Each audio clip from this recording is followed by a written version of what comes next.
Well, hello, and thanks to everyone who sent in the response to the introductory lecture. If you haven't done that, you need to do that immediately so that I can verify that you have attended the class and report that to ACC, lest they automatically drop you from the class. So make sure that you've taken care of that. And if you have any questions about what we talked about in that introductory lecture, or anything that you've seen on the course syllabus, then always feel free to send me an email and ask for clarification. I'm happy to answer your questions, whether they're about the course content, course procedures, or just history in general. And obviously, since we can't meet in person, email, that two-way communication is going to be the most effective means for us to communicate with each other. So with that out of the way, we're going to proceed to our first lecture. We're not going to really deal with the first chapter in your textbook, which deals with the first humanoids coming into the North American continent, that sort of thing. If we back up that far, we won't even get to the American Revolution. So look over that first chapter, kind of get a sense of the background, but we're going to begin our story here, dealing with the European exploration, discovery and exploration and colonization in the New World, which is going to create the context from which the United States of America is going to emerge. And we're going to begin that discussion by addressing a riddle. And that riddle is predicated on the fact that I am speaking to you in English, that you are listening to me in English, that your textbook is written in English, that most of you, I will assume, are taking notes in English, and that therefore we are, coming to grips with the fact that the English are the people who gained the dominant position on the North American continent. They are the people who planted the seeds from which the colonies would grow and would eventually rebel to form a new country. And the reason that that's a riddle is because the English were not the first Europeans to come to the New World. They were not the second group of Europeans to come to the New World. Arguably, they were not the third group. They were in many ways not even the fourth group. They were the last group of Europeans to come to the New World. And so we have a little bit of a puzzle here, don't we? How is it that the English came out on top when they start last? If you were to watch a sporting event, say the Olympics, the 440 or something like that, you have 5 runners in their stance in the blocks, and the 6th runner is still tying his or her shoes when the signal gun is fired, and the first 5 of those runners shoot out of their stance and begin to fly down the track, and the 6th runner is just, tying his shoes when the race starts. He's unlikely to win, right? Starting last is usually not the recipe for finishing first, and yet that is exactly what the English managed to do. So that's our riddle, and we're going to try and focus in on answering that riddle in this lecture. So we'll start with the fact that the first European to be officially considered to have found the New World is Christopher Columbus. There's pretty good evidence that the Viking Leif Erikson made it to, of course, Greenland, and then maybe the coast of what is today Canada, well before Christopher Columbus. But that voyage of discovery really had no ramifications. There was no follow-on to that. And so, sort of being the first to touch the continent does not have the significance of what Christopher Columbus is going to do. And Columbus's discovery is going to grow out of an interesting reality. And that reality was that the greatest powers in Europe at the end of the 15th century, which means the 1400s, the greatest powers in Europe at that point in time were Spain and Portugal, which are, of course, on the western end of the Mediterranean Sea, right where the Mediterranean flows into the Atlantic through the Straits of Gibraltar.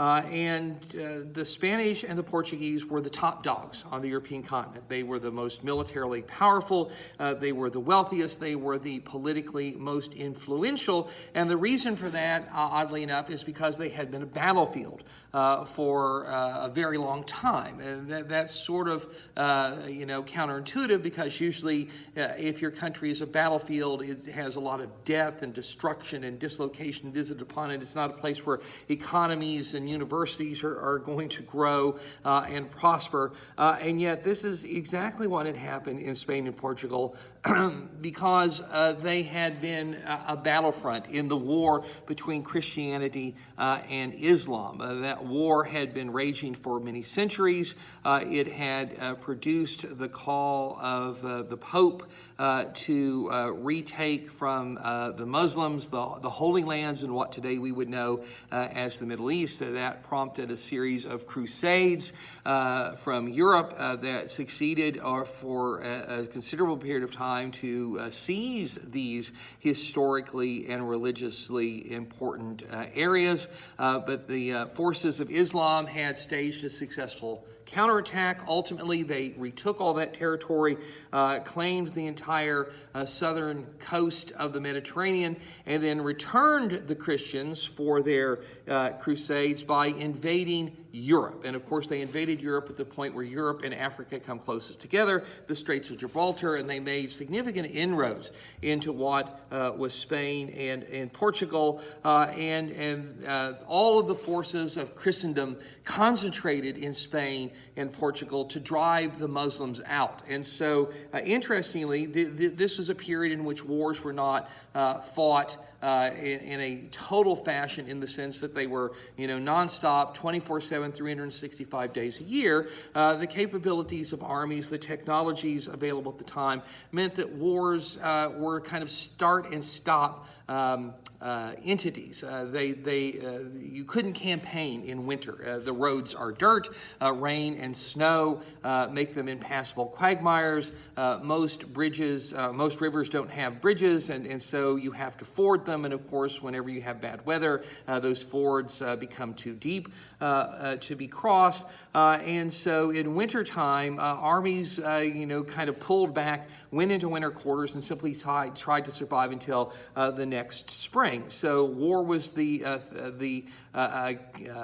on a schedule, if you will. The fighting would happen in the spring and in the summer and in the early fall, and then it would go on hiatus.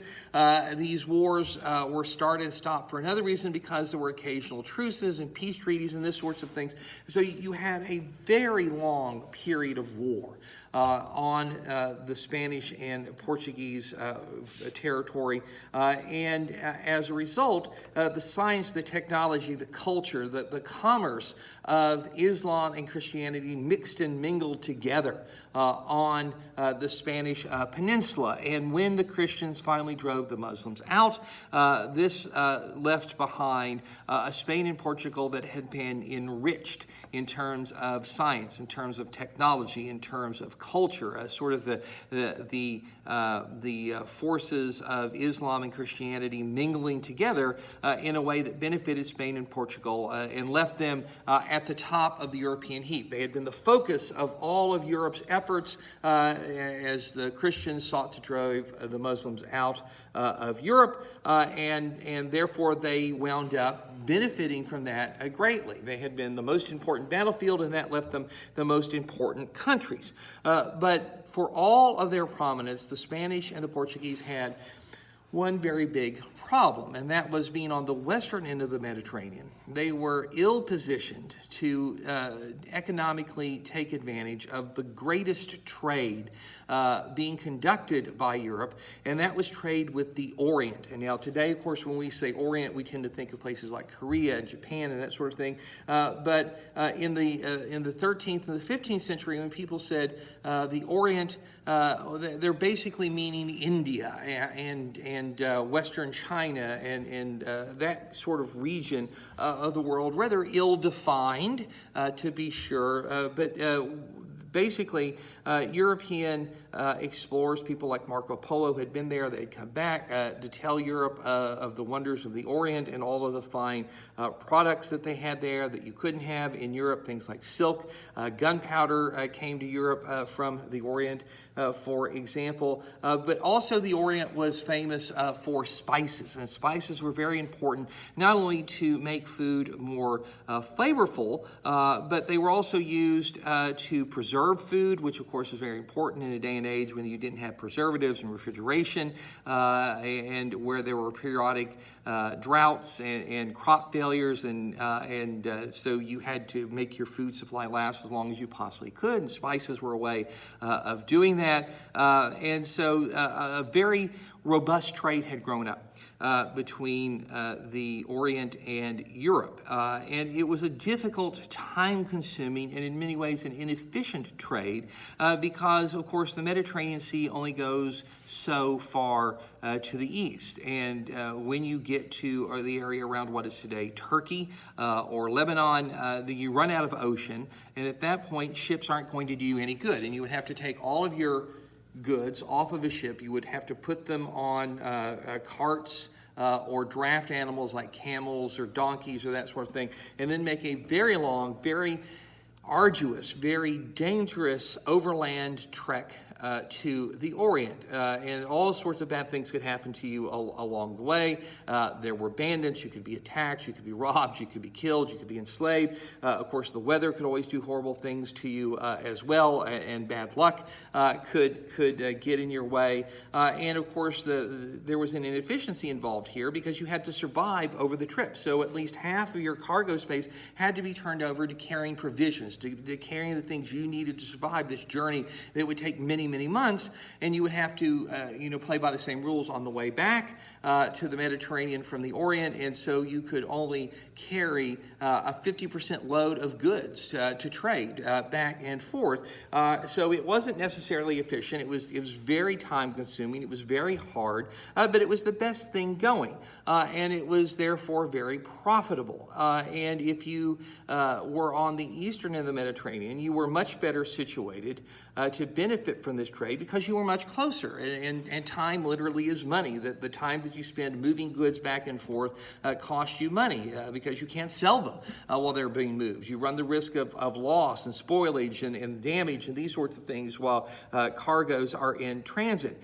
So, for the Europeans, this whole trade was fraught with difficulty, but it was least difficult for the countries in the eastern end of the Mediterranean, and of course Spain and Portugal are on the western end of the Mediterranean, and so they could not take real advantage of the spice trade. And this was a problem that they wished to solve. And of course, being right on the edge of the Atlantic Ocean, it occurred to them that the best way to become dominant in this trade was to see if there was a way for it to be carried out completely by water.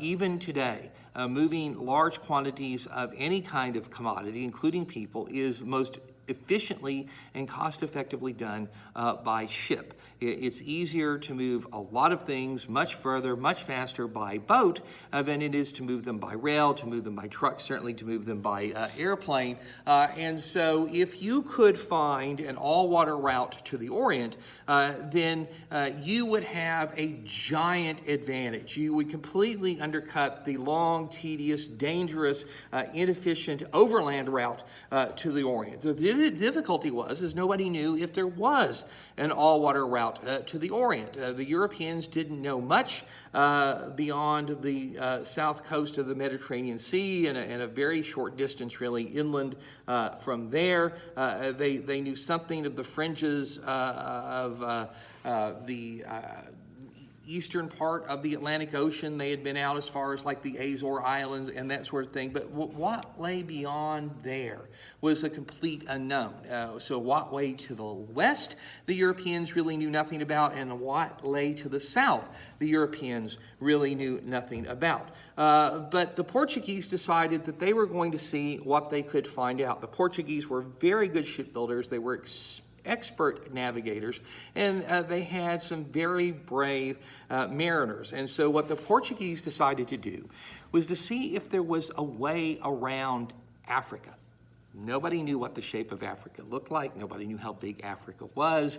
But there might eventually be an end to Africa, and you could sail around it and then maybe get to the Orient. So the Portuguese began to look for this all-water route to the Orient by sailing down the west coast of Africa. And what they would do is they would stay relatively close to shore for navigation purposes, and so they could quickly run toward the coast if there was a storm or something. They could periodically get off their ships to go get fresh water and hunt for game and find food and that sort of thing. But they were also leaving breadcrumbs behind them. And so as they sailed down the coast, sort of the bulge of Africa, if you envision a map in your mind's eye, they would look for prominent places along the coast, very high bluffs that could be easily seen from out to sea, for example. And whenever they found a spot like that, they would go ashore and they would erect a giant stone cross as sort of a marker to say, okay,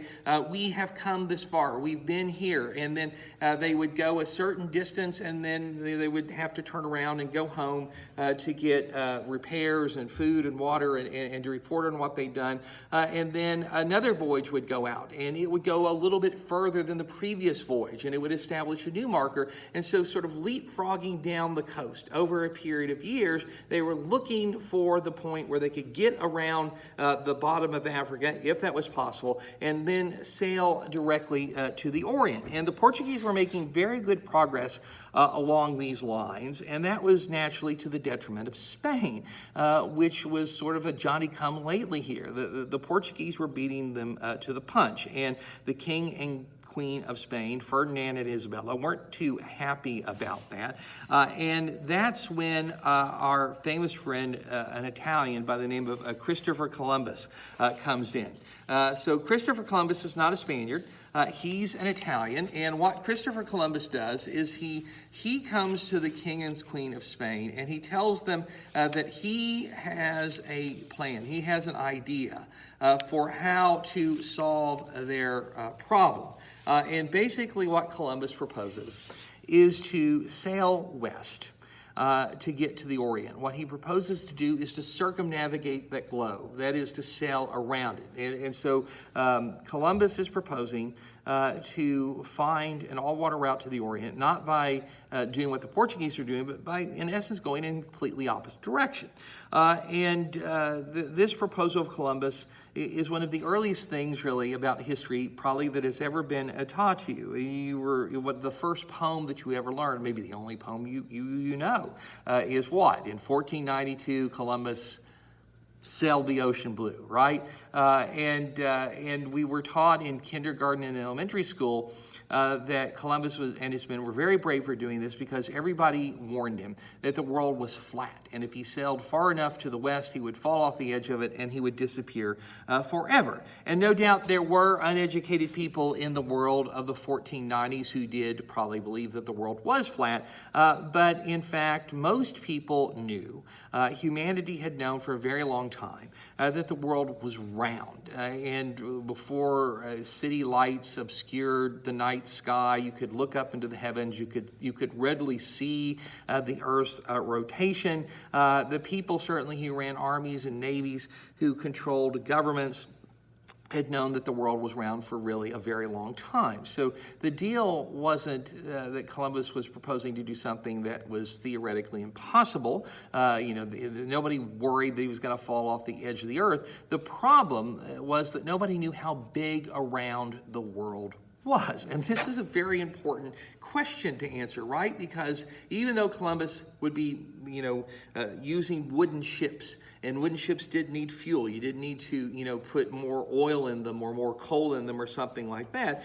Those ships nonetheless had a limited range because they would be battered by the sea. Their canvas sails would eventually wear out. The ropes that held the sails in place and the mast and all that, where they were supposed supposed to be would eventually give way and wear out and rot and these sorts of things. And of course, these ships would be manned by human beings, and these human beings would have to have fresh water to drink, and they would have to have food to eat, and you can only cram so much food and water and extra sail and extra rope into the hold of a sailing ship. And that meant that the sailing ships of that day and age had a limited range, and under the best possible conditions, that range was maybe 2,000, 2,500, at best 3,000 miles. And at the end of that long of a journey, you had better find land. You had better find a place where you could find food and water and timber and the other necessities to keep your ship and your crew going. But Columbus said that's no problem because he had done the calculations and he believed that the world was about 3,000 miles round. And so just about the time that he was going to run out of supplies, he was going to wind up in the Orient. And he wanted to prove his theory. He wanted Ferdinand and Isabella to give him 3 ships and money enough to outfit them and crew them, and then he would sail west, stop briefly at the Azores to take on a last load of provisions, and then go into the uncharted depths of the Atlantic Ocean to find his way to the Orient. And of course, Columbus was anticipating that there was nothing between him and the Orient except water. It was an intriguing proposal. It was risky, but at the end of the day, Ferdinand and Isabella decided to bankroll Columbus's scheme. And why not? A few ships, 100 sailors. This was something that they could easily afford. If Columbus and his vessels and his men were all lost at sea, for whatever reason, it was no great sacrifice for the Spanish monarchy. On the other hand, if they succeeded, the rewards would be enormous. So you weren't risking very much. And it was thus a gamble worth taking. And so Columbus got his ships, and he got his money, and he got his men and his supplies. And in 1492, he set sail. And it turns out that Columbus was a lucky fellow. He was wrong in a lot of ways. He was wrong that there was nothing between him and the Orient except open water, but most importantly, he was wrong about the circumference of the Earth, which is just about 25,000 miles around. And if there had been nothing except water between Columbus and the Orient, and he had set sail, he would have disappeared. His men would have died of dehydration and disease, or maybe been lost at sea without ever touching land. But Columbus is lucky in the fact that about 2,500 miles away from Spain, he's going to find something he didn't expect was there, and that is land. He's going to bump into the islands of the Caribbean, and they're going to be found by the Spanish ships at just about the time that Columbus expected to be reaching the Orient, which means the subcontinent of India. So Columbus calculated that he was accomplishing exactly what he had set out to do. He had sailed west at just about the right distance. He had bumped into the subtropical islands, and the people on them were of brown skin and dark eyes and dark hair, just like the inhabitants of the subcontinent of India. And therefore, Columbus believed that he had found islands just to the east of India. But he had sailed west to get to them, so he called these islands the West Indies, and he dubbed the people that he found there Indians because he thought he was in India. And so this was a great triumph for Columbus. His men got off the ship. They said their prayers. The natives were friendly. They exchanged food and culture, and Columbus then took some plants and animals, and he put them on his boats, and he hurried back to Spain to announce that he had accomplished his mission expedition. He had found an all-water route to the Orient.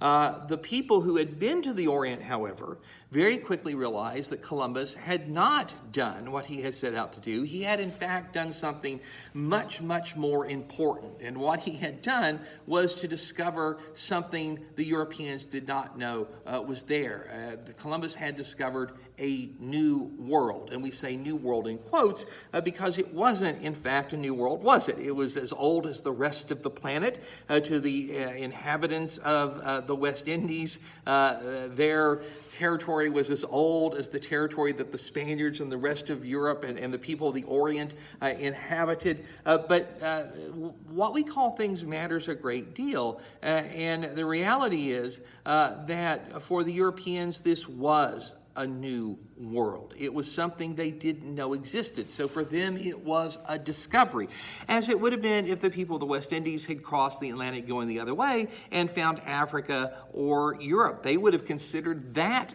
a new world. After all, think about it this way. When you buy a used car or you move into a dorm or an apartment or something like that, or you go to a thrift store and buy some clothes or some shoes, you are buying something or moving into something that somebody has owned before, right? It's a used car. It's an apartment that many people live in. These are shoes or clothes that somebody else has worn before. But when you call up your friends and you say, hey, you want to come over and see what? My previously used car? My previously lived in apartment? Do you want to show off your previously owned clothing? Is that the way you say it? Of course it's not the way you say it. What you do is you tell people, hey, you want to come and see my new car? It might be a 1973 Cadillac Coupe de Ville. It hasn't been new for, almost 50 years, but it's new to you. And so it is, in fact, your new car. It's your new place. It's your new coat or your new pair of shoes. So this is a perfectly human reaction. But it was a discovery that really excited the people of Spain and ultimately the people of Europe. And automatically people said, Columbus has done something he didn't set out to do. He's discovered a new world. And everybody imagined that this new world must be vast, that it must be full of resources and riches that were just out there for the taking. So there was a lot of wishful thinking, I suppose, here. Undoubtedly, there were people who said, that this new world might be dangerous. And in fact, it was. There were all kinds of dangers in this new world, and some of them had already communicated themselves to Europe because unwittingly, in their first exchange, Columbus and the native peoples that he had run into had exchanged germs. They had exchanged diseases. These two worlds, if you will, had been separated from each other for thousands upon thousands upon thousands of years, and the populations that had grown up in them had encountered all sorts of different pathogens, and germs, bacterias, and what was common in the West Indies was not common in Europe, and what was common in Europe was not common in the West Indies. Disease was a great killer. There were no antibiotics. People didn't know what germs were. Sanitation was poor. Handling of food and preservation of food was bad. People lived in close proximity to animals and therefore were constantly around the manure of animals, which of course attract flies in large numbers. The flies carry disease, as do mosquitoes and these sorts of things. The stuff today, you get cut, you get a scrape, you put a little, ointment on it and a Band-Aid, and you're probably going to be okay. That is the kind of stuff that could kill you with sepsis very quickly in that day and age. Water was swimming with microbes that could, like cholera, that could prove very deadly. And there were all sorts of diseases, things like mumps and measles and smallpox, for example, that were plagues in Europe and swept through populations, and the weak and the vulnerable died. And those who survived, of course, had antibodies, but they were nonetheless carriers. And so Columbus and his men carried these European diseases with them unintentionally to the New World. When they made contact with the native peoples, they unintentionally communicated those diseases to the native peoples, who sent some diseases back. A lot of historians historians believe, although you'll never be able to prove it definitively one way or the other, that syphilis came to Europe courtesy of the native peoples that Columbus first encountered. They were, after all, as I said, friendly, and these were sailors who'd been on a long sea voyage, and so there was very human interaction. The problem is that if you leave behind smallpox or measles or mumps, those are diseases that could kill people who had no natural immunity or protection to them very, very quickly. Where syphilis takes years to kill you, and it will kill you in a very nasty and painful way when it does, but it's going to take a long time, whereas something like smallpox could wipe out a population almost in the blink of an eye. And in fact, from the moment that Columbus made first contact all the way until the 1930s, populations of Indians in the Western Hemisphere declined dramatically. In some instances, up to 90% of a tribe or a civilization could be wiped out by disease in a handful of months. And you can imagine what that does to a civilization in terms of military power and political organization, and economic structure, as well as the ramifications that would be considered when we talk about things like religion. People not understanding what was happening, trying to figure it out with no science available to make any sense out of it. That could be devastating. And of course, this would leave a lot of the native populations vulnerable to exploitation, vulnerable to conquest, military overthrow, and these sorts of things. And so a sort of unseen, unintended biological warfare had begun as soon as Columbus and his men first set foot on American soil. But Columbus didn't believe he was on American soil. He believed he had found India, and he would make several more voyages back to the West Indies. He would be the governor of one of the colonies there for quite some time. He would go to his death believing that he had in fact found islands just off the coast of India. And Columbus would believe that long after everybody else figured out that he had in fact discovered a new world. And it was easy to see if you'd been to the Orient, the things that Columbus brought back were not from the Orient. These weren't the plants and animals of the Orient. These were not the kinds of things that you would have found there. And so Columbus had discovered a new world. A guy named Americus Vespucius drew the first maps of what the Europeans knew of this new world, and being, I guess, a somewhat vain fellow, he named the territory after himself. He called it America, and that's why it's called America and not Columbia, for example. And so what Columbus did was to point toward something that the Europeans had known nothing about, but now they became obsessed with it. Spain immediately forgot about trying to find an all-water route to the Orient, and it put all of its focus on the Western Hemisphere. Ironically, in the same year that Columbus makes his discovery, the Portuguese finally get around the tip of Africa, and they actually do find the all-water route to the Orient, which goes down the west coast of Africa,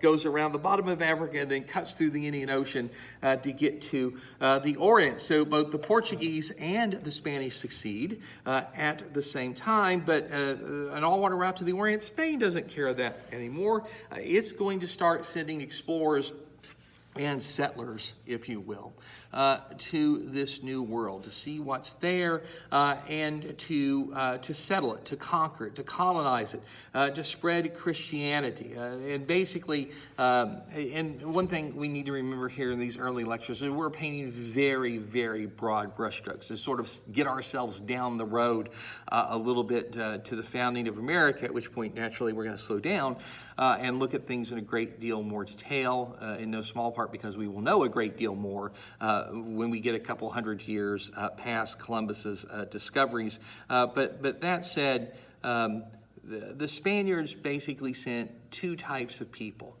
to the New World. And one set were the priests, and the other set were the soldiers, the priests and the conquistadors. And of course, that word is very telling, conquistador. You hear the word conquerors, conquest in that word, right?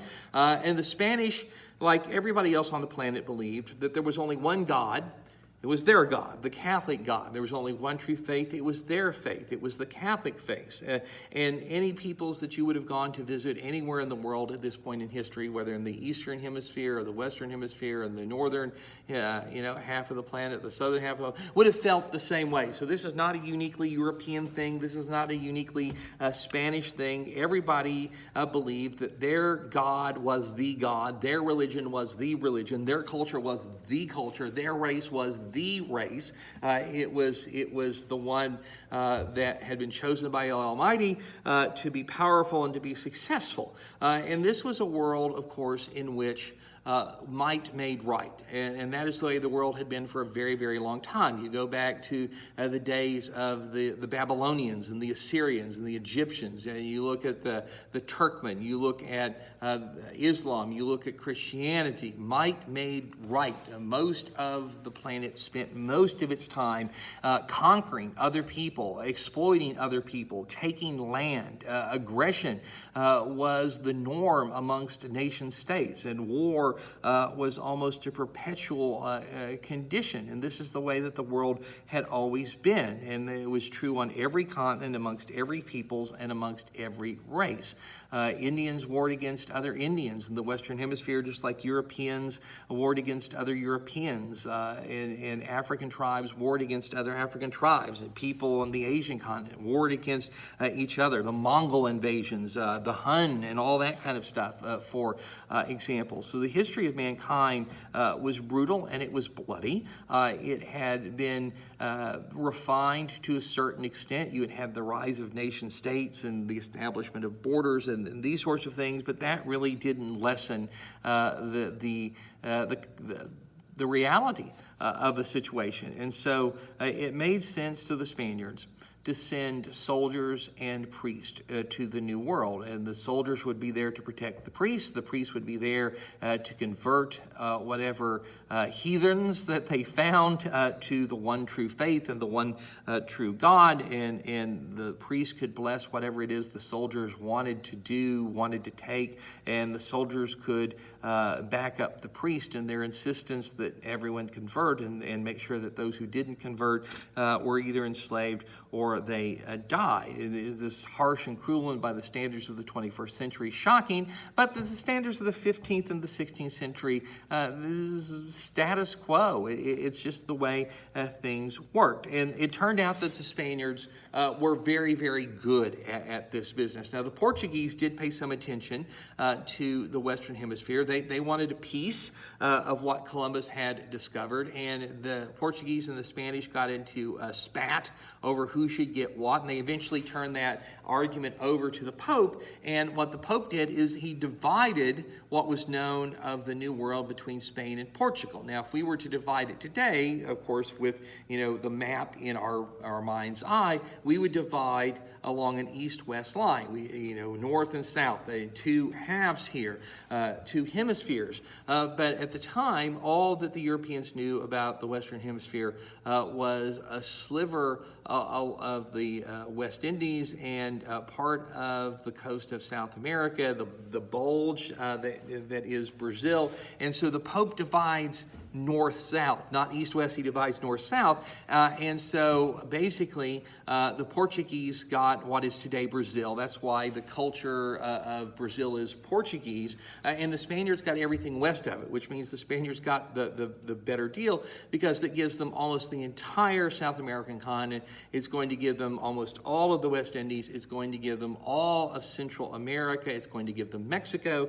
It's going to give them Florida and the south coast of North America. It's going to allow them to take everything west of the Mississippi, including Texas and California and the connective tissue between. The Spanish are going to manage to overrun all of that, and they're going to do it with a fair amount of audacity. There's certainly going to be a lot of grit and determination that are part of it, a lot of zeal, both for conquest and for the saving of souls and the conversion of native peoples to Christianity. And there's going to be a lot of brutality in it because the world was a brutal place. But at the end of the day, the Spaniards are exceptionally good colonizers, even if the colonies they create are brutal places where the conquerors are going to have all the advantages and the conquerors are going to be treated very, very badly indeed. And remember that one of the things that the Europeans just sort of assumed, the wishful thinking that they engaged in after Columbus's discoveries, was that the New World must be overrunning with wealth, with treasures. And in this sense, the Spanish, again, are lucky in that they happen to find the few peoples in the Western Hemisphere who have things like gold and silver. And of course, the most prominent of these are the Aztecs. And the Aztecs are sort of a paradigm for how the Spanish are going to go about this business and why the Spanish are going to succeed in it. And so you had in what is today Mexico, the Aztec Empire. And the ruler of the Aztec Empire was an emperor by the name of Montezuma. The Aztecs are not native to Mexico. Their origins are somewhere in South America. It's a little bit vague in history, but we do know that they had migrated north out of Central America, South America, Central America, for religious purposes. The Aztecs had a very evolved religion, and one of their religious prophecies said that they were to move north and continue to move north until they found somewhere in their travels an eagle sitting on top of a cactus eating a snake. And that would be a sign from God that this is the place that they were supposed to stop. This was the place where they were supposed to build an empire to plant their civilization, if you will. And so when the Aztecs got up into central Mexico, or around the spot where Mexico City is today, they saw an eagle sitting on a cactus eating a snake. And if you're familiar with the center of the Mexican flag, that's exactly what's in the center of it, right? An eagle sitting on a cactus eating a snake. And so the Aztecs said, well, this is where our God wants us to be. And what the Aztecs did then was to conquer all of the native peoples that they found. And they built a vast empire in the same way that the Spanish would build a vast empire. They took what they wanted, they waged war to get it, they killed and destroyed as much as necessary to obtain their ends, and then they enslaved everyone who was left behind. And so the Aztec Empire was built on conquest, it was built on slavery, but nonetheless it was, in terms of economics, in terms of science, in terms of medicine, in terms of architecture, a wonder for the world in that period of time. The Aztecs built a city on the ground that is now Mexico City, and it had a public system of canals to move around. They built great pyramids, and they found gold and silver, which they mined in enormous quantities, and of course they used slave labor to grow their crops and to mine their cities. The Aztecs had a large and well-trained military and a very evolved civilization. There's even some indication that Aztecs did things like brain surgery, maybe even heart surgery and that kind of thing. But nonetheless, we're talking about a people who existed in the 13th, the 14th, the 15th century. The world was a very brutal place. And the Aztec religion worshipped the sun god, and the sun god required sacrifice. And most religions in most of the world at that period did. The Christians had kind of gotten away from that, but most other religions somehow, some way still practiced it after a fashion. And the Aztecs certainly did, and so they would periodically take young men or young women from the enslaved populations, and they would take them up to the top of these great big majestic pyramids. They would drug them up, they would tie them down, and they would take a special knife and they would cut into their body under the rib cage, and then they would rip out their still beating hearts in honor of the sun god. And this is kind of brutal stuff, but this was considered to be the norm by the Aztec people. This is their religion. This is the way things had always been. And the Aztec religion, which was very, very sophisticated, had lots of prophecies, as most religions do.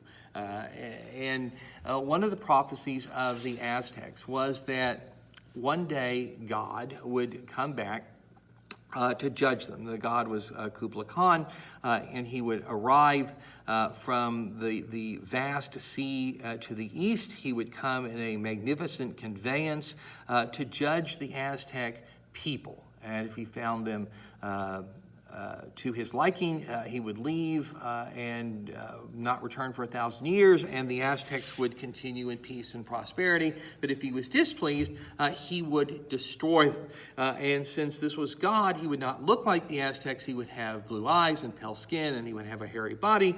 And what the Aztec priest told Montezuma was that God, Kublai Khan, is going to show up anytime. We have a very sophisticated calendar, and it tells us when God is supposed to return, when this great danger or great honor, if you prefer, is going to approach. For the Aztecs, the timing here couldn't have been worse, because in the 15 teens, just about the time God's supposed to show back up, the governor of a Spanish island named Juan Cortez heard rumors from travelers who had been onto the mainland of modern Mexico of a great empire, a great Indian empire that had enormous cities and treasuries overflowing with gold and silver. Well, this is just the kind of thing the conquistadors want to hear. And so Cortez gets 100 or so men. They load onto a ship, and they sail for the coast of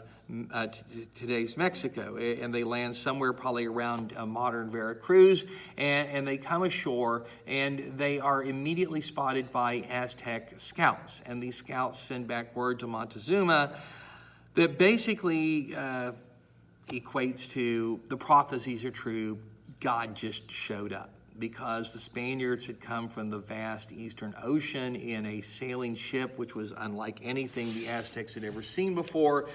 When the conquistadors got off the boat, they were, of course, pale-skinned. Some of them had blue eyes and blonde hair, and they wore beards. And more than that, they brought horses with them, something that didn't exist in the Western Hemisphere until that point. They wore body armor, they carried muskets, and they had primitive cannon. And in the sun, the body armor reflected, and so it looked like bright beams of light coming out of these beams, and when they fired their cannon or musket, they made enormous sounds like thunder and flashes like lightning in these huge clouds of smoke. When they rode on horses, it looked to the scouts like here was an animal that had 2 heads and 8 legs, and so surely this must be God. It fit with the prophecy perfectly, and Montezuma had no real interest in meeting and having a get-together with God. He wanted to appease God and get God happy so he would go away as quickly as possible. So Montezuma sent a bunch of gold and silver to Cortez as gifts from the Aztec people, and the Aztec emperor basically say, thank you for coming. We're so glad that you're here. We hope that you'll like these gifts and understand how much we revere you and how we're paying homage to you. And now that you know that we're good, faithful followers who are very grateful to you, you can go home. You can leave us for that 1,000 years of peace and prosperity. And I suppose if this had been Kublai Khan, these offerings by Montezuma might have worked, but of course it wasn't Kublai Khan. It was a Spanish conquistador named Juan Cortez.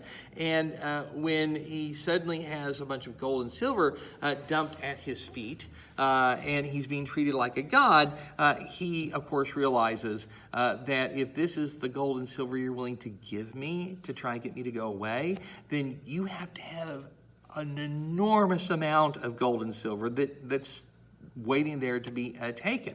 And so rather than dissuade Cortez and his men from going deeper into the interior, this encouraged them. Cortez burned his ship so that his men couldn't abandon him, and he began to march into the interior.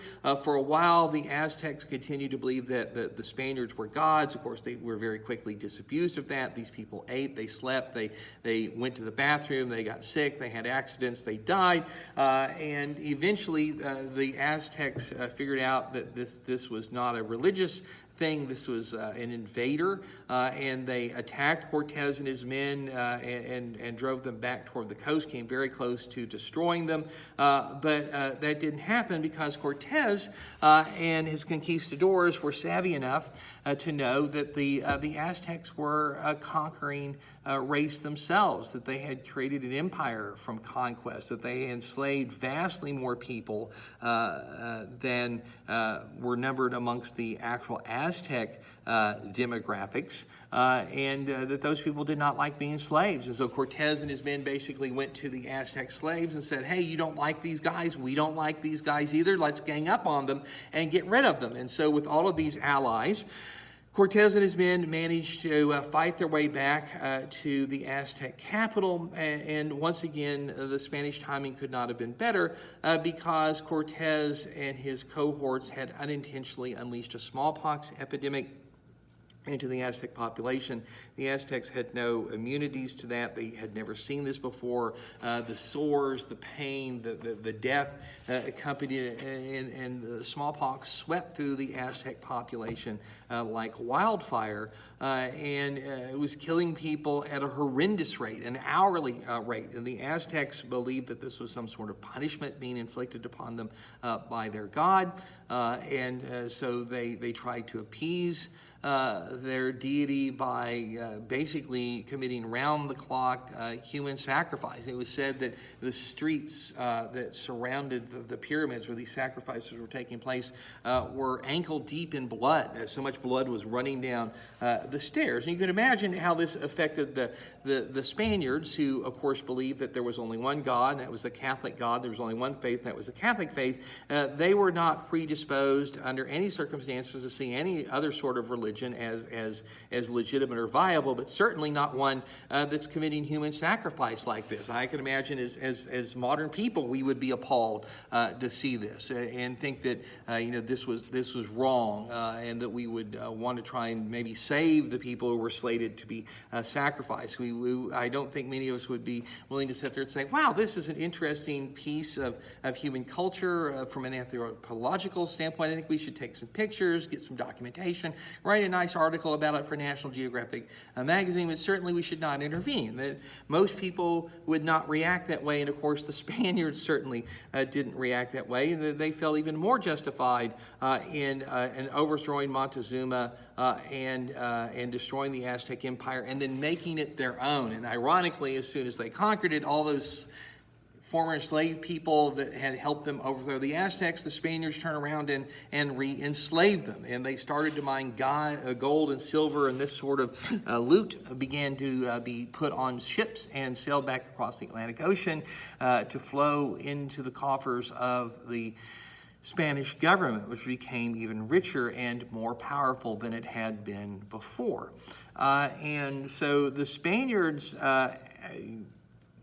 got most of the goodies from Columbus' discovery of the New World. And by the time it was over, they controlled South America, Central America, Mexico, what is today the Southwest and the west coast of the U.S., and the southern Gulf Coast of the United States and Florida. And they planted settlements at places like Mobile and Pensacola and San Augustine, and on the west coast, San Francisco and Los Angeles, and these sorts of things ultimately.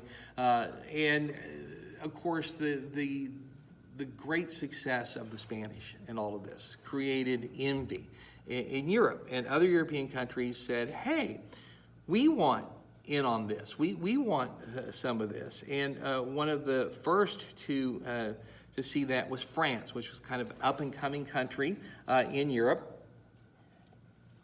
And the French looked at the success of the Spaniards and they said, well, you know what? One of the things that the Spanish had forgotten about was their original mission, which was to find an all-water route to the Orient. And so they had gone straight across the Atlantic Ocean and hadn't found it. They'd bumped into the West Indies and ultimately Mexico. They had gone south, and they had eventually got around the tip of South America through the straits of that are there, but extremely stormy and violent waters. And although a Spanish explorer named Magellan had gotten through them, so the straits are named after him now, the Straits of Magellan.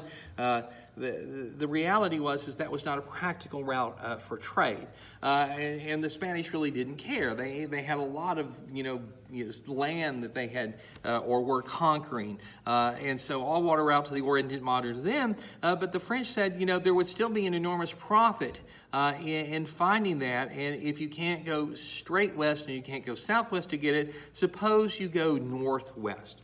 Suppose you go northwest. And so the French began to poke around for a northwest passage.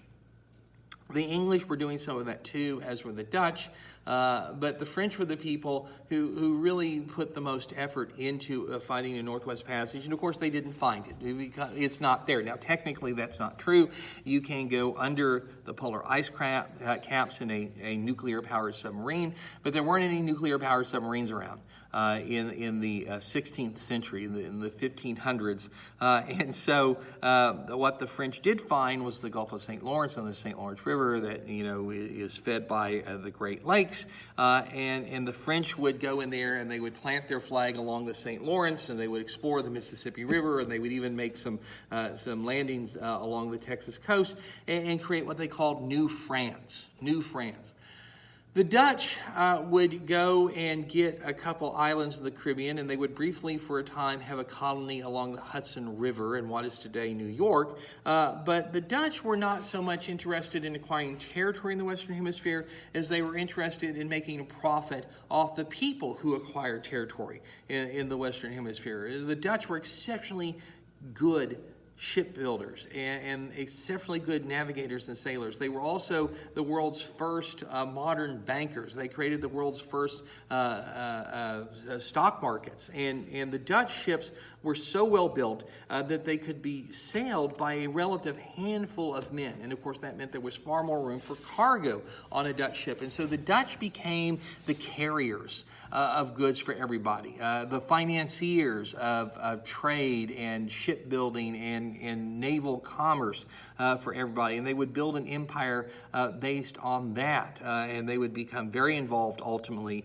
as with the Spanish, in the slave trade. Because one of the things the Spaniards found out is that the native peoples that they had enslaved did not hold up to slavery very well. They died faster than they could produce children, but the need for slaves was still there, and so you were going to have to go get them from someplace else. And where the Spaniards went to get them was the territory closest to that bulge in South America. They went to Africa, and in places like Ghana, where they got in contact with local African rulers and said, we're in the market for some slaves, and this is what we have to trade. And the African rulers said, oh yeah, sure, no, we can help you out with that. See, this is the way that slavery and the slave trade actually worked. You didn't have a boatload of white guys drop anchor off the coast of Africa, get in a small boat, and go ashore, and then 6 or 7 or 10 white guys began to start grabbing slaves on a continent populated by millions of black people. Your life expectancy would have been very short. It was a business proposition. Slavery, it was common in Africa. And African tribes fought other African tribes. They took prisoners and they enslaved them. And so the rulers of Ghana, for example, were perfectly happy to go and attack enemy tribes to capture their people and to enslave them, and then to sell those slaves or trade those slaves to the Europeans. And the Spanish and the Dutch in particular were big into this trade. The vast majority of slaves that would be brought from Africa to the Western Hemisphere would be taken to Central and South America and the islands of the Caribbean. And in terms of at least percentages, a relatively small number are going to come to what will be English colonies in North America. But the Dutch would profit mightily from this slave trade, as would the Spaniards. The Portuguese, of course, would get into this, and the British, and to a lesser extent, the French would dabble in it. But the Dutch in particular, and the Spanish in particular, would dominate and profit from the trade. And the slave trade, of course, kept the mines and the plantations and whatnot of the Spanish and Portuguese Empire, and then the British and the Dutch and the French islands in the Caribbean and plantations in North America would keep them going, would prove vital to their economic success and viability. So where are the English in all of this. We've got the Spanish over here, we've got the Portuguese over here, we've got the French showing up, the Dutch doing their thing. Where are the English? Well, the English have a host of their own problems. The English have a host of their own problems. England is an island off the northwest coast of Europe. And it doesn't have an enormous amount of land. At no point do you stand on the soil of England when you're more than 150 miles from salt water. So that's the furthest from salt water you can get in England. You kind of have to be kind of like right in the middle to say that you're that far from salt water. So here, basically to Houston, and you hit ocean. And most places in England, you're a lot closer to salt water than that. Not all of that land is good for farming. England did not have a lot of natural resources. And it was a part of Europe that had been conquered, of course, by the Romans, who had only gone so far north and then run into the Scots and had been unable or unwilling to go much further and had built the famous Hadrian's Wall to divide Scotland from England. But once the Roman Empire went away, England became Catholic, as the rest of Europe basically became Catholic. But England was divided into fiefdoms, if you will, controlled by what today we would call warlords, and these guys were always fighting against each other. But there had been a desire by a fellow named Henry VII to unite all of England under a single throne. And Henry VII had waged a series of wars to do that. He died before he got the job done, but his brother Henry VIII finished the task. And so Henry VIII united England under a single throne. And Henry VIII, who was at that time very dashing, very handsome, and very popular, had great ambitions for England. He wanted England to become important. He wanted England to become wealthy. He wanted for England to matter.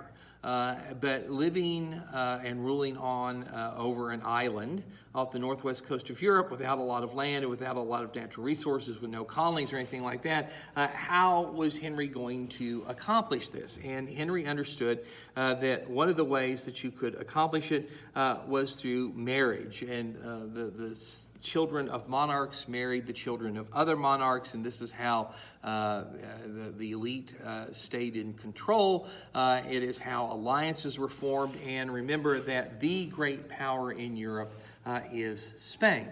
And so Henry VIII understood that if he could marry into the Spanish royal family, he would ally England with the prominent power in Europe. And so Henry began to court a woman named Catherine of Aragon, who had very briefly been married to one of his blood relatives. Henry's initial intention here was, basically political. It was diplomatic, but Catherine was pretty, and she was smitten by Henry, and Henry apparently was smitten by her. They actually fell in love with each other, and then Henry VIII went to the King of Spain, and he asked for permission to marry Catherine. And the King of Spain hesitated. He hesitated for a couple of reasons. Catherine was only 14. That's not the problem. Life expectancy in this era ranged something like 45 years old. If you lived into your 60s, you were living to a very old age. There were people, of course, who lived much longer than that, but they were exception rather than the rule. And so people got married and they started having children as quickly as they possibly could. So it was not uncommon for 14, 15-year-olds, 16-year-olds to be married. If you hit 18 and 19 and you weren't married, then there was something wrong with you. You were going to, be a spinster. You were never going to find a husband or something like that. So the problem wasn't that Henry is in his 30s and Catherine is basically a teenager, half his age. The problem was that Catherine was a widow. And her previous husband had been a blood relative of Henry. And there's where the rub is, because by the rules of the Catholic Church in that day and age, you could not marry the widow of a blood relative. That was considered to be incest, and incest is a big no-no. And so Henry was initially told by the Pope that he could not be allowed to marry Catherine. And, of course, this was a bitter disappointment, not only because Catherine and Henry were apparently in love with each other, but also because it would undermine everything that Henry hoped to accomplish for England by this marriage. But Henry VIII was not a man who was easily told no. And so what Henry VIII does is he goes to the Pope and he argues that, in fact, he should be allowed to marry Catherine because she had not, in fact, been married to his blood relative. And at that point, you can imagine the Pope saying, no, wait just a moment. We remember there was a ceremony, the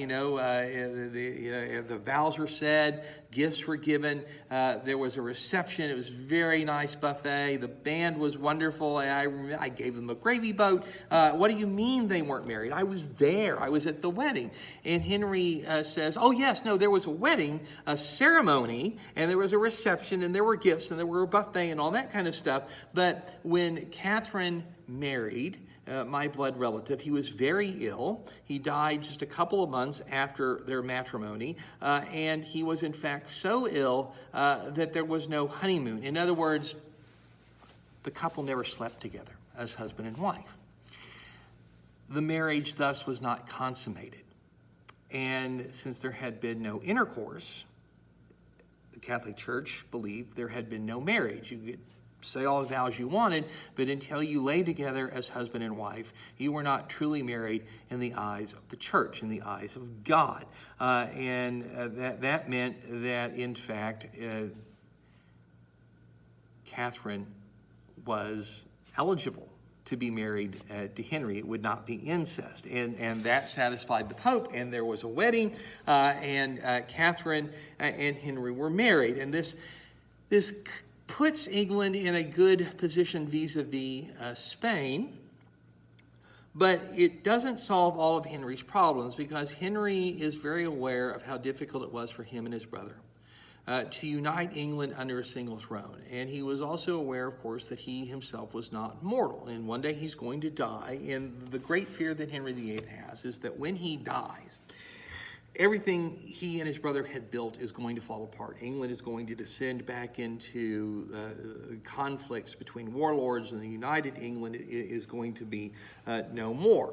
And so Henry VIII very much wants to preempt that. And the best way to preempt that is to leave a strong heir on the throne. Henry wants a son, because obviously only a king would be able to hold England together. A queen would not do it, and Henry, who's not getting any younger, needs to have a son and see that son grow into a man who can take over the throne when Henry dies. And so now that Henry is married, he has Catherine, he can go about the business of having a son. Catherine promptly gets pregnant. And 9 months later, she gives birth to a girl. She gives birth to a girl, and they name her Mary, good Catholic name. Henry says, oh, yes, she's adorable, very cute. Here's a great big stuffed giraffe. What about my son? Little girl, nice as that is, not gonna do what needs to be done. I need a son.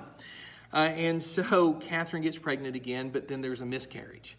And after that, Catherine can have no more children. And this is a bitter disappointment to Henry, and of course is a great danger to the English throne. And so Henry is not very happy. Of course, both he and Catherine are getting older, and she's not as attractive as she used to be. And Henry is, after all, the king. And as king, he can have any woman that he wants. And Henry has developed a voracious appetite not only for food, he's getting to be a much bigger fellow, he's also got a voracious appetite for other women. And so he's sleeping around on Catherine. This was not unexpected thing for king to do. And one of the women that he was sleeping with was a lady in waiting for Catherine by the name of Anne Boleyn. And Anne Boleyn seems to have really captivated Henry. He was head over heels for her. She was a very smart woman, very shrewd, and she sort of understood that she kind of had Henry wrapped around her finger, and she was going to take maximum advantage of that.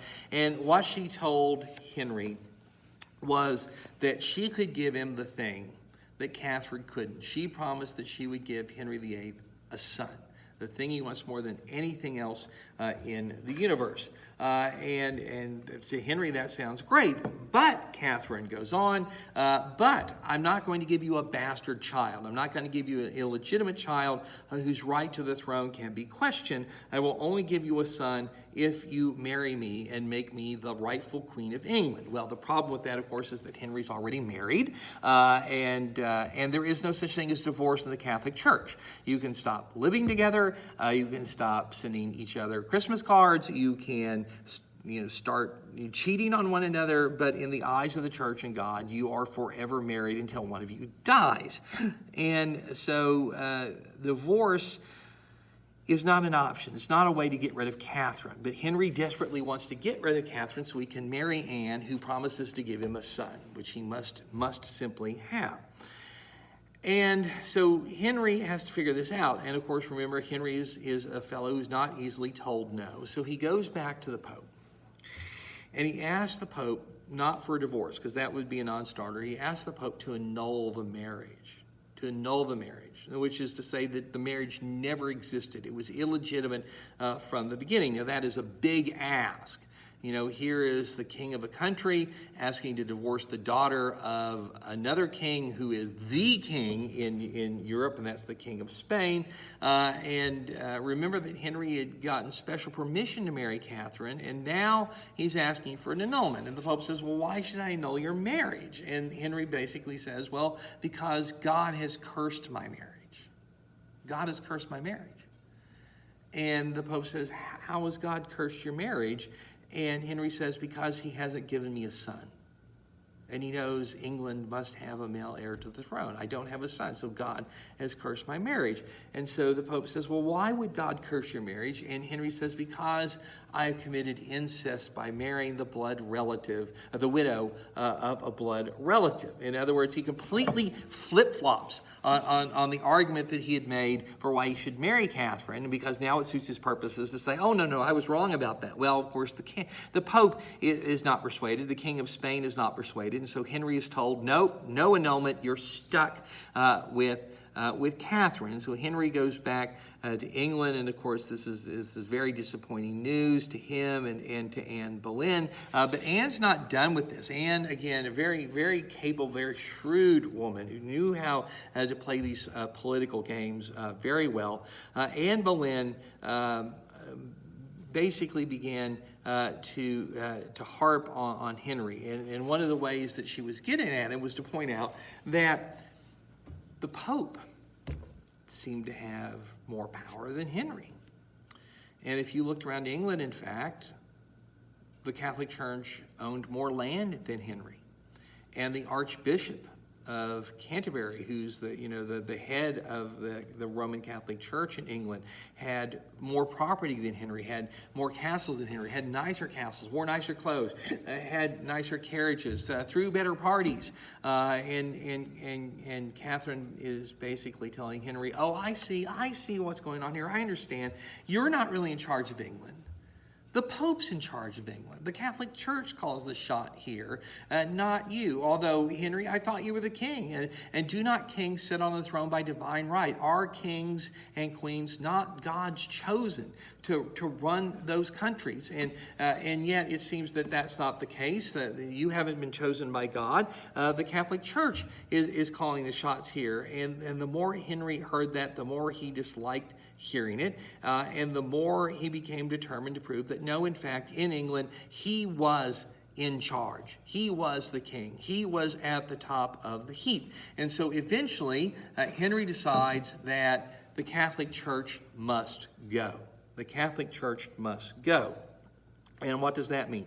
It means that Henry gets together with the British Parliament and agrees to kick the Catholic Church out of England. In 1836, Parliament passes something called the Right of Supremacy, declares the King of England the head not only of England in a political and territorial sense, but also the head of the English Church. And so the Catholic Church is thrown out, its lands and its properties confiscated. Henry, of course, gets the lion's share of that, but he's smart enough to give a good chunk to the lords and the nobles, and even some to the peasantry to make up for all of this. With the Catholic Church gone, Henry is allowed to divorce Catherine, who takes her daughter Mary and goes to Spain. Henry marries Anne, who promptly gets pregnant, and 9 months later bears him another girl. He gets another girl. They name her Elizabeth. Of course, this wasn't the deal. This isn't what Anne had promised. Henry is very upset, but it turns out that Anne can have no more children, and ultimately Henry decides he's got to get rid of her as well.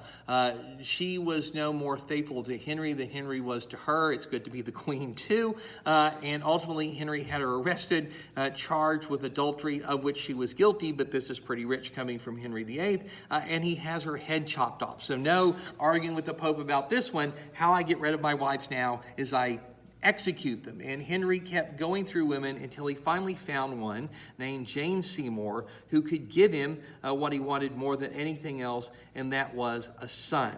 Henry finally had a son who they named Edward, but he was born very, very late in Henry's life. And when Henry dies in 1547, in 1547, yes, the young Edward is not even a teenager yet. So technically he becomes the king because he's the next male heir to the throne. In fact, the only male heir to the throne, but he's too young to actually govern, and he's going to have regents, adult advisors, placed over him to supposedly help him, but in fact they're going to get to run the country. And this is going to turn into a lot of trouble because when Henry kicked the Catholic Church out, he had to replace it with something, right? I mean, if you live in a world in which kings and queens and emperors and czars rule by divine right, then your entire political structure is based on religion. So you have to have a religion. And since the Catholic faith was the dominant religion in Europe, and you were getting rid of it, what are you going to replace it with? Your options, in fact, are extraordinarily limited because there's only one alternative, and that is the Protestant religion. The Protestant religion. And the Protestant religion was very, very new.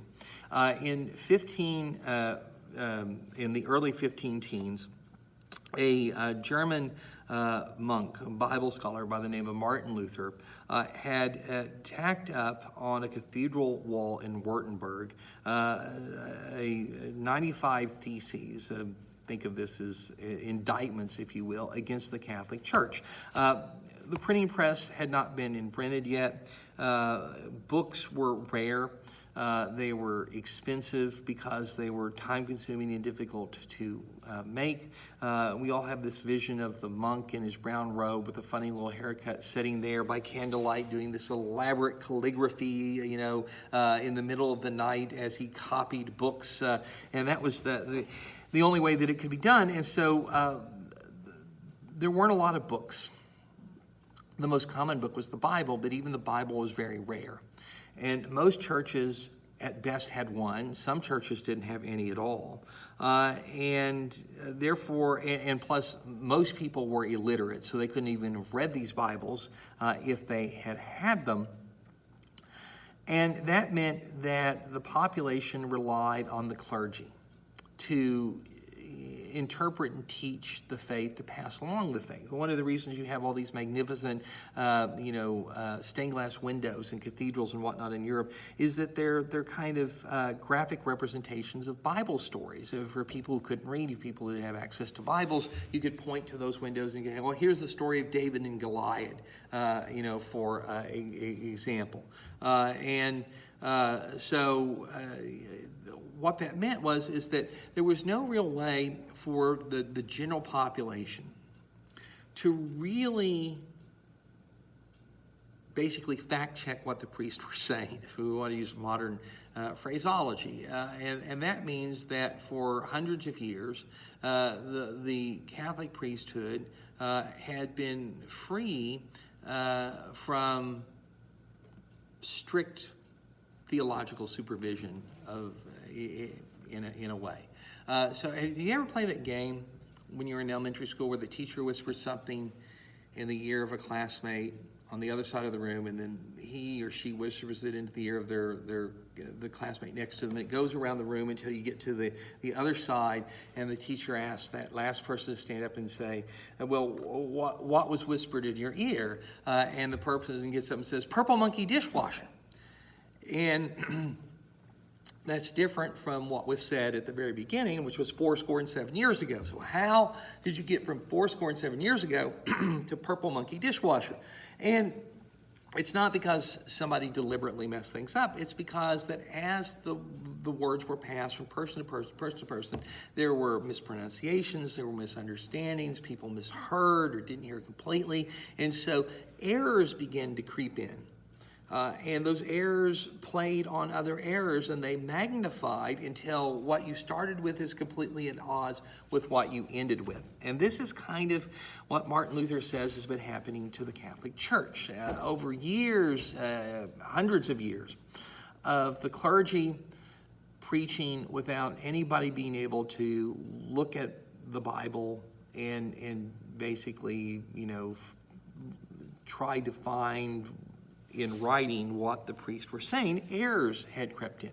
Custom and tradition had replaced the literal words of God in the Bible, and eventually, over decades and centuries, these customs and traditions had sort of taken on the character of canon, of biblical law, biblical authority, and that was a problem for Martin Luther, who was literate, who had access to Bibles, who was a biblical scholar, and he was looking at some of the things the Catholic Church was doing and some of the things the Catholic Church was saying, and then going to his Bible and trying to find the theological justifications for that. Where do you find this in the Bible? And he wasn't finding it. He wasn't finding it. And he realized that the Catholic Church had been drifting away unintentionally for a very long time from the literal words in the Bible, from the literal words of God. And Martin Luther said that's a problem. We got to fix it. And so he went and he taxed to nail his complaints basically onto that cathedral door, and he said, hey, here's a whole bunch of things the Catholic Church is saying, it's teaching, it's doing, that have no justification in the Bible. And in doing that, Martin Luther set off what is known as the Reformation. Because what he was trying to do was to reform the Catholic Church, to get the Catholic Church to look at this and say, oh yeah, wow, man, that's embarrassing. How we've been making that mistake. We need to reform. We need to clean that up. Well, that's not what happened, because the Catholic Church basically rejected Martin Luther's argument. They said, no, we're not making any mistakes. You're the one who's wrong. Well, the Catholic Church doesn't make mistakes. And so this created a divide within the Catholic Church. And that divide is going to lead to the rise of the Protestant faith. And it's going to begin in Germany and really take root in what is today Holland.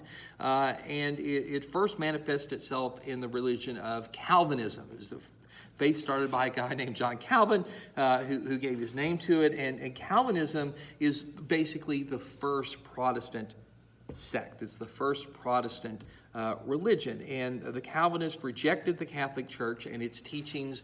They rejected the hierarchy of the Catholic Church, this business of cardinals and bishops and all that kind of stuff. They said, no.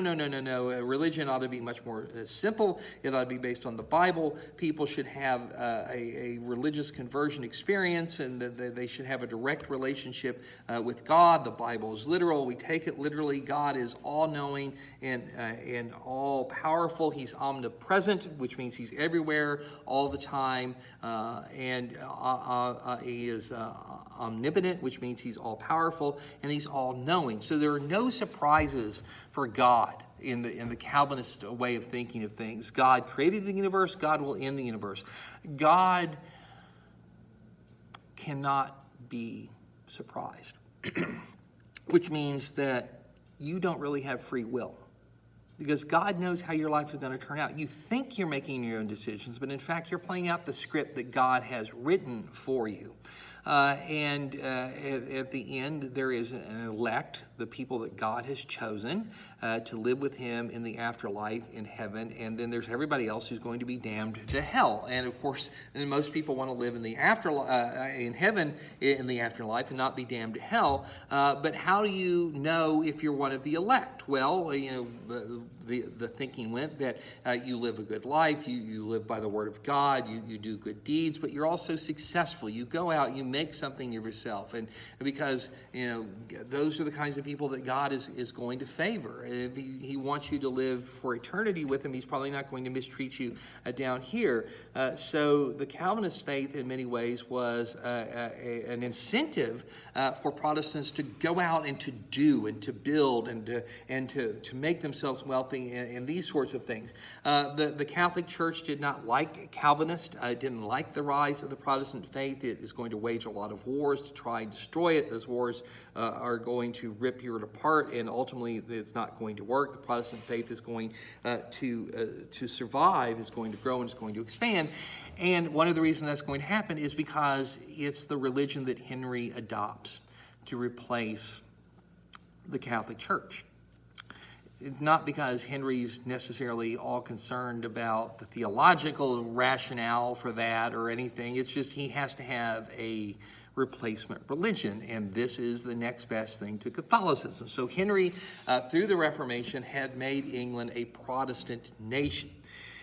Not that he cared very much about that or pushed it very hard, but when he dies in 1547, and his young son Edward takes the throne, the regents that are appointed over him do care about it. They are radical Calvinists, and they hate and despise everything Catholic and all Catholics. And now that they've kind of gotten power, they begin to persecute Catholics in England. Their lands are taken, their property confiscated, they're jailed, they're tortured, they're executed, they're imprisoned. And the effort is being made to just wipe the Catholic faith completely out of England whatsoever. It's a very brutal campaign, but it only has a short life because in 1553, before he ever became a teenager, Edward dies. He gets sick and he dies. He'd only been on the throne for a little more than 5 years. And so maybe we should feel sorry for Henry VIII here, because look what he does. He completely changes the religion of his country, and by doing that, he makes all of Catholic Europe angry at England, and he ruins his relationship with Spain. He divorces his wife. He does all of this to get a son on the throne. And he finally manages to do that, and then 5 years in, the kid dies on it. The kid dies on it. And when Edward died, there were no more sons waiting to step up, and that meant, by the rules of succession, that Henry's oldest daughter gets the throne of England. And his oldest daughter is, of course, the daughter he had with Catherine. That's Mary. And Mary's been raised as what? A good Catholic. And so now Mary comes to the throne of England and reverses everything that Edward's regents had done, and now it's the turn of the Calvinists to be prosecuted. They're going to get arrested. They're going to get tortured and jailed and lose their property and this sorts of thing. In fact, Mary wasn't quite as brutal at this as Edward's regents had been, but her press is a lot worse, and so she gets a nickname, and she becomes known as Bloody Mary. And yes, if you're wondering, that is for whom the drink is named. And so Mary is on her way of bringing England back to the Catholic Church. And for the Pope and the King of Spain and the rest of Catholic Europe, France, this is great news. This is exactly what they expected. God wasn't going to let this Reformation thing happen. He was going to step in eventually, and he was going to make things right. And now everything is on the way to being good. But it turns out that God apparently is even-handed with these things, and after only 5 years on the throne, Mary drops dead of disease. So in 1558, Mary dies. So you had 5 years of radical Calvinist rule and persecution of Catholics, and then you had 5 years of radical Catholic rule and the persecution of Protestants. And now what? Well, there's only one child of Henry VIII that's still around to take the throne, and that is the daughter that he had with Anne Boleyn, Elizabeth. And so as Elizabeth I, while she's only 16 years old, she comes to the throne in 1558, and she's going to rule until 1603. So she is going to be around for a good long while. And in a world that's dominated by men, she has to be very shrewd to weave her way, but she turns out to be exceptionally adept at running England and navigating the politics of it. She's known as the Virgin Queen because when she came to the throne, apparently everybody believed that she was, and she is going to become one of the most successful and one of the most revered rulers that England has ever had. And one of the first things, of course, that she has to deal with is she inherits an England that's badly divided between Protestant and Catholic, that's been ripping itself apart for the last decade. And Elizabeth I decides to deal with that by essentially merging the two faiths. She merges the two faiths to create a new Church of England, or the Anglican Church, if you prefer. And again, we oversimplify, but essentially what this new church is going to do is going to teach a Protestant doctrine. Going to teach Protestant doctrine, which is less bureaucratic. It's more kind of easygoing, common man sort of a faith than the Catholic Church was in that day and age.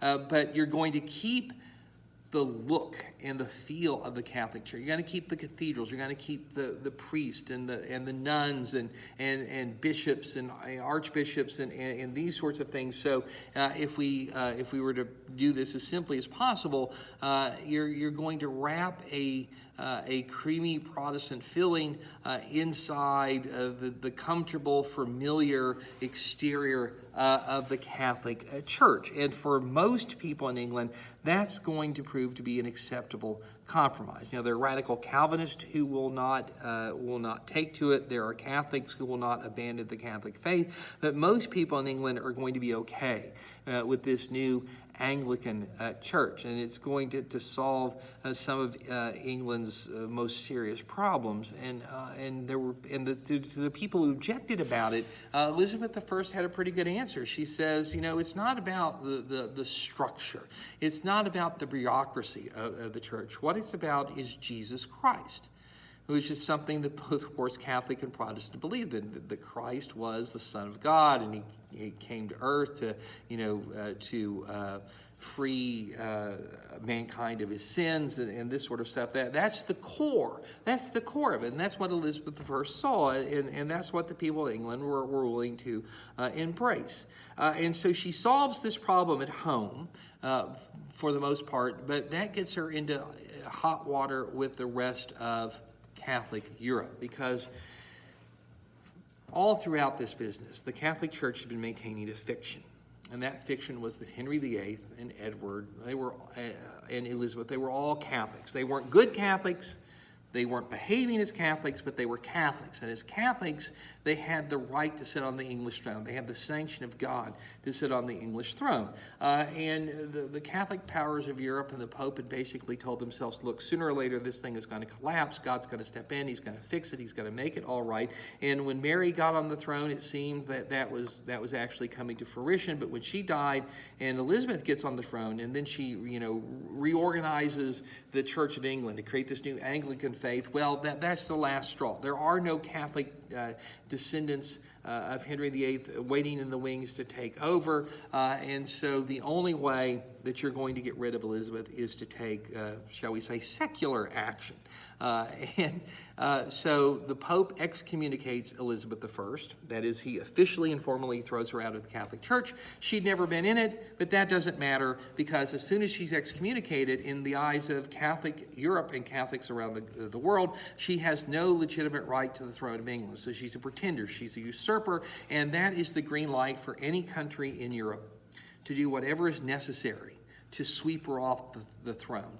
And so Spain and Portugal declare war on England, and begin to build an enormous naval fleet that will be called the Spanish Armada, whose purpose is to land a Portuguese army on the coast of England, march on London, and depose Elizabeth I, and by military power return England to its rightful place under the Pope. Now, remember, warfare is not as continuous, not as intense as it becomes in the 19th and the 20th and the 21st century. So it's going to take a while for the Spanish to build this invasion fleet. In the interim, there's a lot of naval combat on the Atlantic Ocean as so-called English pirates, who are actually officers in the English Navy, people like Sir Francis Drake and Sir John Hawkins, attack those Spanish treasure fleets, bringing gold and silver from the Americas back to Spain. But those are just sort of preliminaries. And the main act is going to come in the summer of 1588, when the Spanish Armada is finally ready to set sail. It was one of the largest fleets that had ever been known to man, 129 ships. And those ships were all galleys, which meant that although they moved over long distance by sail, they maneuvered in combat with oars. And so you had, some of these ships had 1, 2, or 3 banks of guys manning oars. And so men sitting below decks, 6, 7, 8, 10 next to each other, and rowing these oars that would propel the ship in combat. And these ships were great, big, and heavy because they were meant to ram enemy ships, grapple with them, that is, throw ropes and stuff over, tie the ships together so that they couldn't get apart, and then the infantry that your ship was carrying, and all these ships were built to carry lots of ground soldiers, would swarm off of your ship onto the deck of the enemy ship, which also was built like this. It was a galley and had its infantry, and then you would hack and stab and bludgeon one crew to capitulation. Now, this is the way that navies had always fought each other. You go back to the days of the Greeks and the Turks and the Egyptians and the Romans and this sort of stuff. This is the kind of naval warfare that had always existed in the Mediterranean. And although the Spaniards were very good at building merchant ships that relied solely on sail for commerce, militarily they were still wedded to the idea of the galley, the ancient traditions of naval warfare in the Mediterranean. So this is the kind of fleet that they built, and it was an impressive thing to see. It took 8,000 sailors to man those 129 ships, and that's because you had all these men who rowed those oars, this fleet was capable of carrying 19,000 infantry who could fight ship to ship, or ultimately, as was planned, would land on the coast of England and overthrow Elizabeth I. Amongst the ships in the Armada were some of the biggest that men had ever built, 700 tons. Today, that's a good-sized shrimp boat, but in that day and age, it was enormous. And so the Spanish Armada was at the pinnacle of naval military power, as it was understood at the end of the 16th century in 1588. Against this, the English Navy could muster a mere 80 ships. And these were all small and light.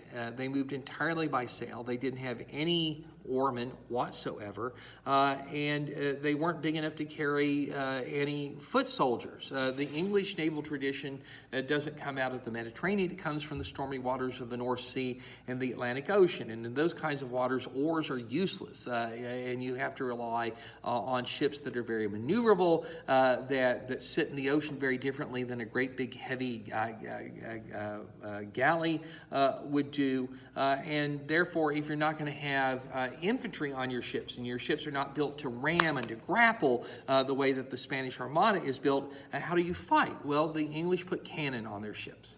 And these cannon were not particularly destructive, but they could demast a ship and render it incapable of moving. They could set a ship on fire, and of course they could kill and wound men on a ship. The Spaniards had cannon on their ships too, but they were auxiliary weapons. They were not the primary way that the Spanish intended to fight. And so you have two different naval traditions, two different types of naval forces, two different types of naval tactics, and they're about to do battle with each other. And of course, most of the experts at the time would have looked at this contest and said, well, this is going to be very easy to figure out. The Spanish Armada is going to roll right over the British Navy. It's going to be nothing more than a speed bump to the invasion of Spain. And that's what everybody believed in July, the end of July 1588, when the Armada set sail for England. But that's not what happened, because as the Armada got into the English Channel on its way to the Pont de Calais, which is the point where France comes closest to England, at the Pont de Calais, a Spanish army which has been fighting the Dutch Protestants is supposed to link up with the Navy, which will then transport that army across the narrowest part of the English Channel and land it in England. If that army lands in England, the game is up, because England doesn't have much of an army. It has a peasant militia, and the Spanish and the Portuguese army will easily defeat them, and Elizabeth I is gone, and the Anglican Church is gone, and England is restored to its place under the Pope. So the Spanish Armada is sailing up the English Channel on its way to the point to Calais. The English Navy, the Royal Navy, comes out to fight, and it swoops in under sail, and it starts to fire its cannon at the Armada, and eventually the admirals of the Armada say, oh, okay, well, you want to do this now? We'll do this now. And so they turn around, and they get all those guys on their oars, and they start to row very fast. They're going to ram those British ships and smashing them apart like kindling. But, of course, the British know that they aren't built to withstand ramming. They have no intention of hanging around to be rammed, and so they use their superior speed and mobility to sail away. And after a while, the Spaniards kind of get tired of rowing. They say, okay, that's it, we've chased you away. Now we're going to turn around and head back toward the Pont de Calais, and then the British ships come back in, and they start firing their cannon, and the Spanish and the Portuguese turn around. They start rowing toward the British, who run away again, and repeat the process for over the span of a week. For a week, this is what went on. And there was damage inflicted on both sides. The Spanish lost some of their ships, demasted and captured or fired, but nothing the British did kept the Armada from getting to the Pont de Calais with most of its ships. And that meant that the English really had their back up against the wall, because as soon as the Armada caught its breath, loaded the Spanish army onto its ships, it would undoubtedly be able to fight their way across the English Channel and land that army, and then the game was up.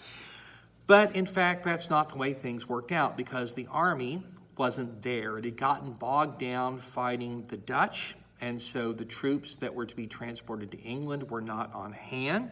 Sickness had broken out amongst the ships of the Armada, and so the crews were not only worn out from a week of combat and demoralized because that fighting had not gone at all like they had expected it to go, they were sick, and more of them were getting sick every day. And so the admirals were trying to figure out what to do. The British, of course, unaware of all of this, were desperate to try anything that would destroy their Armada. So what they came up with is to take rafts, pile them high with dry wood and anything else that would burn, and then when the tide began to flow in to the ports where the Armada was at anchor, they lit these rafts on fire and shoved them into the current. And the idea was they would float down the current, and they would lodge up against the Spanish ships by the current, and they would catch the Spanish ships on fire. Well, it didn't work. Most of the fire rafts, ran aground. They never got close to a Spanish ship, but you can imagine what a terrifying thing it was to see in the middle of the night these flaming rafts come, floating your direction. And that was kind of intellectually, mentally, the last straw for the Spanish admirals. You have to remember that all warfare ultimately is aimed at the same target. It doesn't matter what period of history you're talking about, what kind of weapons we are discussing, all warfare is aimed at your enemy's mind. You want to defeat him psychologically, and sometimes you can do that very easily. Other times you have to destroy him almost completely physically to get him to be willing to quit. But here, what the British have done is they've defeated the Spanish and Portuguese admirals psychologically. They had expected an easy victory. They hadn't gotten it. The enemy wasn't fighting the way that they thought the enemy would fight. He had proved very resilient. And now the sickness and the fleet and these fire rafts and the army actually isn't here. This whole thing is falling apart. It's falling apart. And there's no word as when the army's going to get here, and so the admirals say, well, if we stay here, then the British are going to keep trying to get in here to destroy us, and our sailors are going to get sicker. We need to get home and start over. We need to rethink this thing. So they decide to abandon the invasion of England, and sail back to Spain. But rather than go back down the English Channel and have a repeat of what they'd just gone through over the last week, they decide to sail around the top of England and then to the west of Ireland through the Atlantic Ocean to get back to Spain. And the English are glad to see them go. And the Armada gets around the top of England, and then it's sailing down the west coast of Spain, out in the open waters of the Atlantic, in waters that it is absolutely not designed to deal with. These are great big heavy ships. They have a very deep draft. They sit deep down in the water. In the Atlantic, those oars are completely useless. So the wrong kind of naval architecture, if you will, in the wrong body of water. And as the Spanish Armada is sailing down the coast of Ireland, a violent, incredibly vicious storm comes sweeping in from the black depths of the Atlantic, and it catches the Armada, and it smashes it against the rocky coast of Ireland. And the Armada's ships are not built to maneuver in this kind of weather, in these kinds of seas whatsoever, and it's a huge disaster. It's a huge disaster for the Spanish and the Portuguese. And by the time what's left of the fleet manages to limp home, there are only 54 ships left out of the 129 that had started. Only 54 out of the 129, and most of those ships are so badly damaged that they have to be scrapped. And of course, none of them, even the ones that survived relatively intact, are the right kind of ships for going out and fighting the English. And so the English had managed to fend off an invasion by stymieing the Spanish Armada, but then this violent storm had done the Armada in, and by crashing the Armada into the rocky coast of Ireland, this storm had transferred supremacy, naval supremacy of the Atlantic from the Spaniards basically to the British. That wouldn't be obvious, and it would take a long time for the British to fully capitalize on it. But in essence, that's what's happened. England is now pretty secure from invasion. Again, not so obvious at the time, but as we know from hindsight, that there's no real threat anymore of a Catholic invasion of England. And what's more, and perhaps what's more important, is that the destruction of the Armada saved Elizabeth I, saved the English Reformation, saved the Anglican Church, and helped to create an English identity. All Englishmen had stood under threat of invasion, and they had had to band together to withstand that invasion. But what's more than even that, by managing to fight off the Spanish and the Portuguese, the English people had proven themselves worthy in the eyes of God, who helps those who help themselves, after all. And God had responded by doing what? By intervening in the affairs of man, as he was so often believed to do, and sending a violent storm out of the depths of the dark Atlantic Ocean to smash the Catholic fleet against the rocky coast of Ireland and secure England from invasion once and for all. In other words, the destruction of the Armada had proven, at least as far as the people of England were concerned, had proven that God was a Protestant. And not just that God was a Protestant, that God was an Englishman. And so the English people came to see that they were God's favored, that God intended great things for them, that they were to be secure, and that they were to be prosperous, and they were to become an influential nation. And so the way was pointed out. The defeat of the Armada did all of these things. But if England was to become great, and England was going to become powerful, if England was to fulfill the destiny that God had intended for it, then England would have to have more than its own little island. England would have to have colonies. And the way was now open for that. The English have dominance on the Atlantic Ocean. They can send ships with colonists to the New World.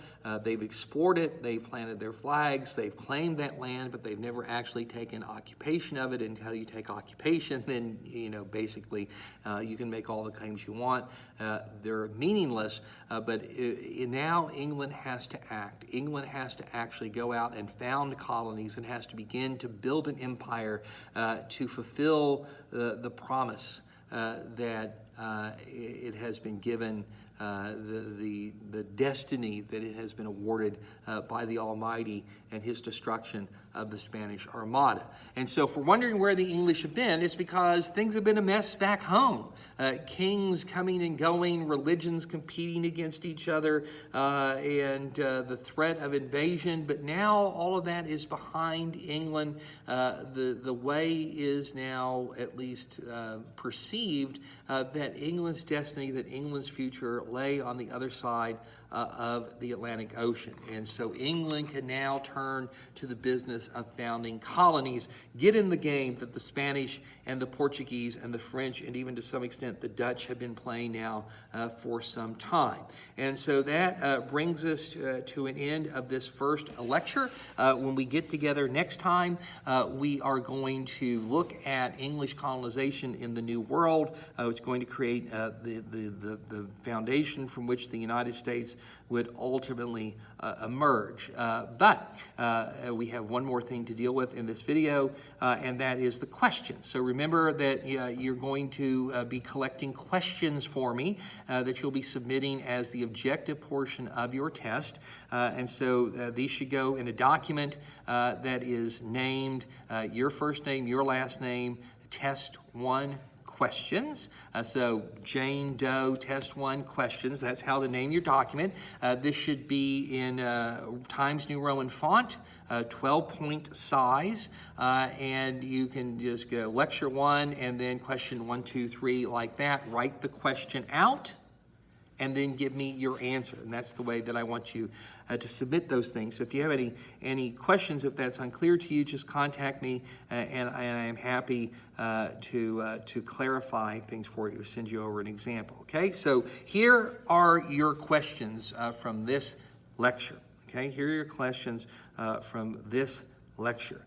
What is the name of the daughter born by Catherine and Henry? What is the name of the daughter of Catherine and Henry? Okay, so give me her name. Okay, question number 2, what is the name of Henry VIII's son? What is the name of Henry VIII's son? Okay. Question number 3, what is the name of the German monk who begins the Reformation? What is the name of the German monk who begins the Reformation? Okay. Question number 4, what is the name of the Spanish-Portuguese fleet that attempted to invade England but was destroyed off the coast of Ireland by a storm? What is the name of the Spanish-Portuguese fleet that tried to invade England but was destroyed in a storm off the coast of Ireland? And then finally, question number 5, what country funded Columbus's voyages to the New World? What country funded Columbus's voyages to the New World? So you got 5 questions, and so write those down, put your answer beside of them. You'll find the answers in the list of terms that I've sent out to you, so if you look those over, you should be able to match question to answer relatively easy, and make sure that you spell those things right as well. So begin creating that document, and when we get together next time, we'll have another lecture, this one on colonization, English colonization in the New World, and more questions to add to the document that you're beginning to create for me. And as always, if you have questions about the material, or you just want to talk about it, want to share insights or anything like that, if you have questions about our syllabus or the way that we're going to do things here over the semester, feel free to email me. I'm always happy to hear from you, and I'll respond to you as quickly as I possibly can. And so until we get together next time, I hope that you do well.